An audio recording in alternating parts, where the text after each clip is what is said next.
अरे दीदी, आप अचानक से? अरे भाभी, वो क्या है ना, सुबह से मन बड़ा बेचैन सा हो रहा था और इस घर की ना बहुत याद आ रही थी, तो मैंने सोचा एक बार आपसे मिलती चलूं। अरे दीदी, आना था तो एक फोन कर देते। फोन करने में कितना टाइम लगता है। खैर, अब आप आ गए हो तो क्या कर सकते हैं। वैसे आज मुझे अपना फेशियल करना था। कोई बात नहीं, आप अंदर आओ।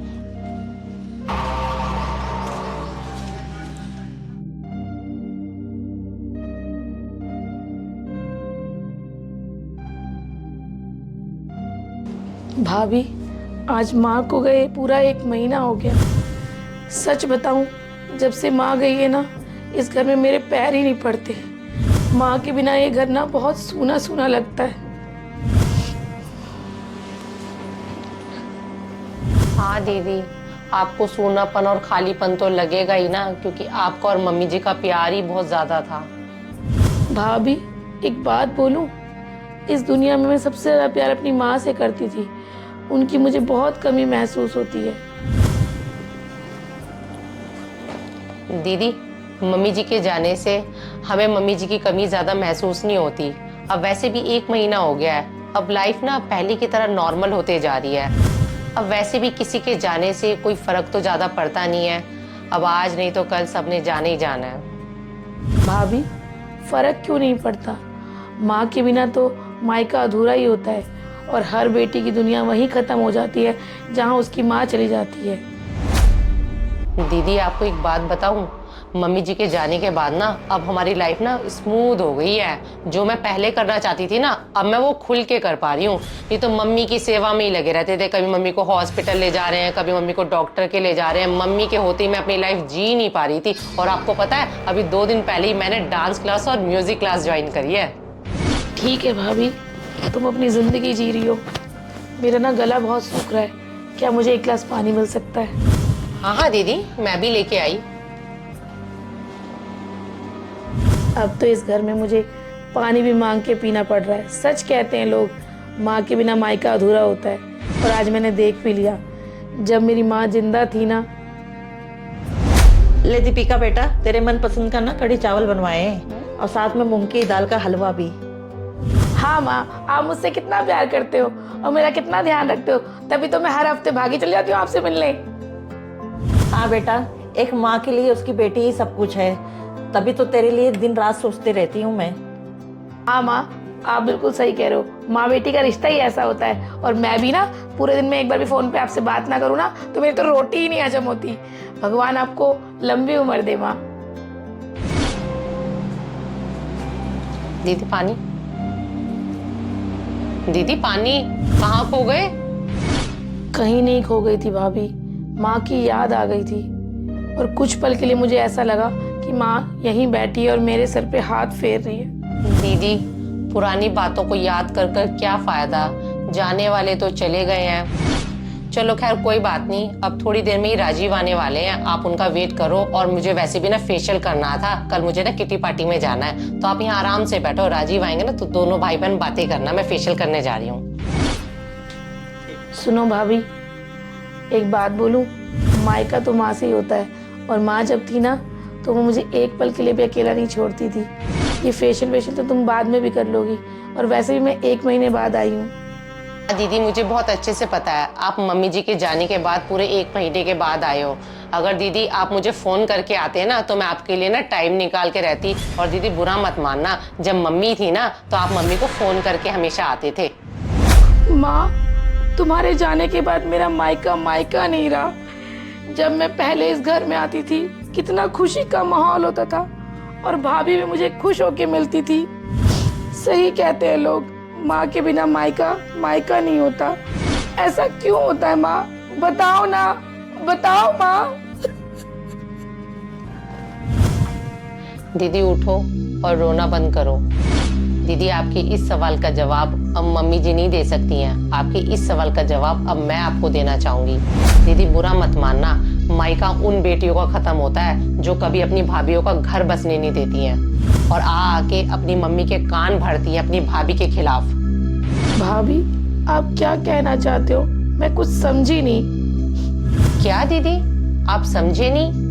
अभी तो मम्मी जी को गए हुए सिर्फ 1 ही महीना हुआ है, आप इतनी जल्दी भूल गए। कोई बात नहीं दीदी, आपको तो याद नहीं होगा, पर मैं आपको याद दिला देती हूँ। जो आपने और मम्मी जी ने मिलकर मेरे साथ जो किया है ना, मैं कभी जिंदगी में नहीं भूल सकती वो दिन। मम्मी जी ने भी एकदम से मुझे बोल दिया कि दही बल्ले बनाओ। अब एकदम से दही बल्ले थोड़ी ना बन जाते हैं, इसके लिए पहले से तैयारी करनी पड़ती है। मम्मी जी को मैं क्या बोलूं, बस मम्मी जी को तो यही रहता है मेरी बेटी दमाद आए, कोई कमी ना रह जाए उनकी खातिरदारी में। कोई बात नहीं, बनाऊंगी अब, नहीं तो मम्मी जी नाराज हो जाएंगी। बहू, ओ बहू। जी मम्मी जी। ओ बहू, कितनी देर लगेगी दही बल्ले बनने में?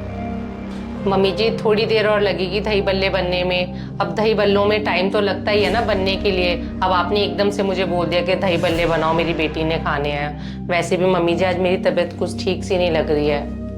हाँ हाँ, मेरी बेटी को देख के ना तेरी तबीयत वैसे ही खराब हो जाती है। जल्दी जल्दी हाथ चला ले, दही बल्ले बना ले और साथ में ना मूंग की दाल का हलवा भी बना ले। काम चोर कहीं की। दीदी के आते ही मम्मी जी को पता नहीं क्या हो जाता है, मेरे साथ इतना गलत सलूक करती हैं। आगे के मैं भी तो एक इंसान हूँ, अकेली सारा काम करती हूँ। भाभी भाभी, ये कैसे कपड़े धोने तुमने? तुम्हारी माँ ने कुछ सिखाया है कि नहीं सिखाया तुम्हें? और तुम क्या कह रही थी माँ से कि तुम्हें म्यूजिक और डांस क्लास ज्वाइन करनी है? कराती तुम्हारी म्यूजिक और डांस क्लास ज्वाइन?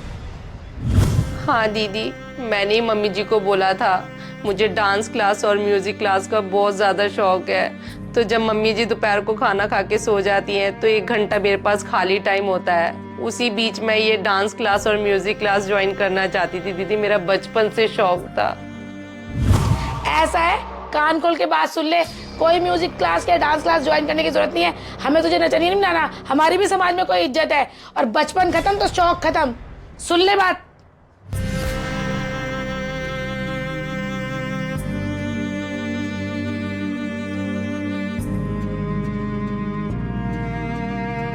पता नहीं कैसे बहू पल्ले पड़ गई, इसको अक्ल भी नहीं है कपड़े पहनने की भी, गंवार कहीं की।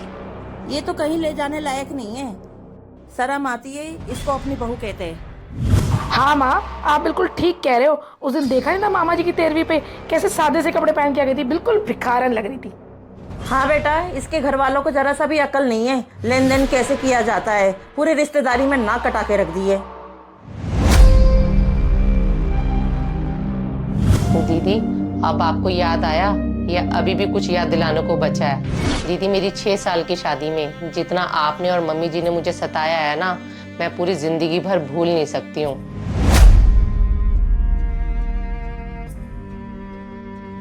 और तो और दीदी, हमारे घर के कोई भी फैसले राजीव और मम्मी जी नहीं लेते थे, आप लेते थे। मम्मी जी पल पल की खबर आपको फोन पे देती थी, मेरी इतनी बुराइयां करती थी। दीदी बुरा मत मानना, अगर आप सही होते ना तो मम्मी जी को आप समझाते और मेरे खिलाफ भड़काते नहीं। दीदी आप दोनों ने ना मेरी जिंदगी ना नरक बना के रखी हुई थी।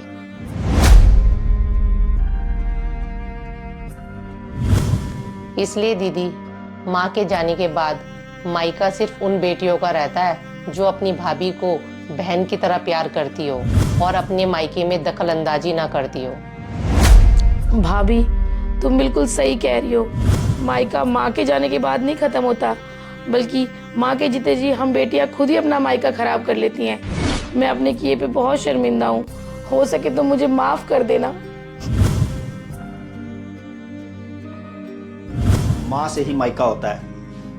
जब मैं कहानी लिख रहा था ना तो मुझे बहुत दुख हो रहा था और इन किरदारों को निभाने में भी हमारी टीम बहुत इमोशनल हो गई थी, क्योंकि ये कहानी नहीं सच्चाई है हम सबकी ज़िंदगी की, जिसको हम कभी ठुकरा नहीं सकते। तो इसलिए आपसे अनुरोध है कि इस वीडियो को ज़्यादा से ज़्यादा शेयर कीजिए ताकि हम अपनी बहन और अपनी बेटियों का मायका बचा सकें। धन्यवाद।